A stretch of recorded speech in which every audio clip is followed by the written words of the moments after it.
Guys, এই world কাপের খেলা কবে যে শেষ হবে মানে আমি জানি না। আমার একটু জানায়েন তো, মানে এই যে ডেইলি খেলা চলে আর ডেইলি হচ্ছে আমার হাজবেন্ড এক একটা রেসিপি লাগবে, আজকে এটা খাবে কালকে ওইটা খাবে, মানে তারা হচ্ছে খেলা দেখবে আর আমি তাদেরকে সার্ভিস দিয়ে যাব, এইটা সেইটা বানাবেন আমার খাওয়াইতে হবে।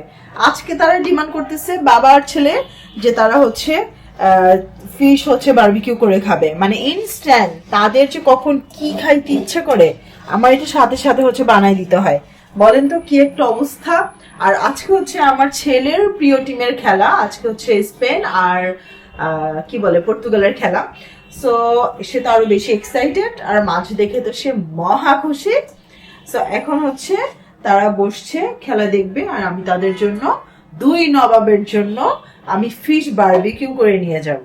তো বারবিকিউতে এখন আমি কয়লা নিয়ে বসতে পারবো না, এই জন্য আমি আজকে প্ল্যান করছি, মানে ম্যারিনেশন করছি বারবিকিউর মতোই যা যা দেওয়ার, সাথে হচ্ছে আমি একটু কয়লার স্মেল দিব যেন স্মোকি ফ্লেভারটা আসে।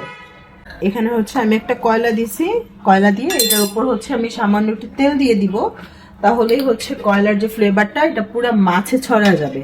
তারপর হাফ এন আওয়ার মতো আমি এটা এভাবে রেখে দিব। খুব ঝটপট এই কাজটা আমার করতে হবে। দেখেন কি সুন্দর স্মোক গুলো একদম ঘন হয়ে গেছে। আমি হচ্ছে এখানে একটা স্পেশাল সস বানাই নিছি, সেটা হচ্ছে একটু বারবিকিউ সস, তারপর একটু রেড চিলি, সাথে হচ্ছে একটু মরিচের গুঁড়া, একটু হচ্ছে সরিষার তেল, সব মিক্স করে এটা সাইডে রেখে দিব। পরে হচ্ছে যখন হয়ে যাবে দেন উপরে একটু পরপর ব্রাশ করে দিব। বিশাল একটা মাছ, এটা আজকে খেলা দেখার জন্যই হচ্ছে আনা হয়েছে। ওরে বাবা, মাশাআল্লাহ একদম স্লো, মানে আগুনে আমি কুক করবো একদম আস্তে আস্তে। মাছের একটা পাশ হয়ে গেছে, আমি উল্টে দিলাম এই মাত্র। দেখেন গাইস, এত বড় মাছ উল্টানো কি সম্ভব? আমি কি প্রফেশনাল?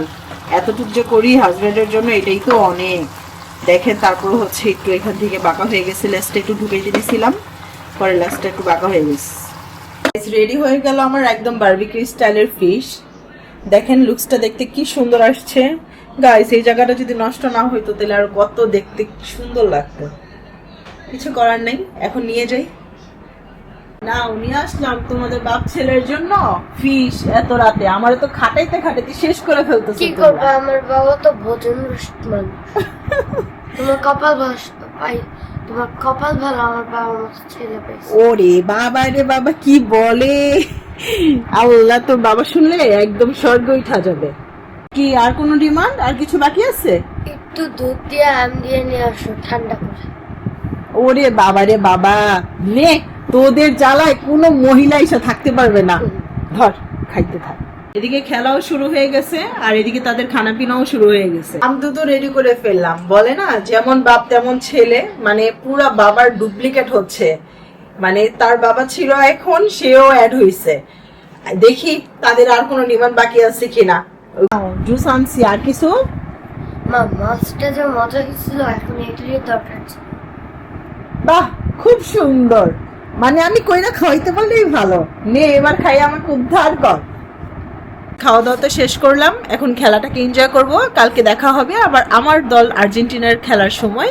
Thanks for watching. ওই পর্যন্ত সবাই ভালো থাকেন, সুস্থ থাকেন। আল্লাহ হাফেজ।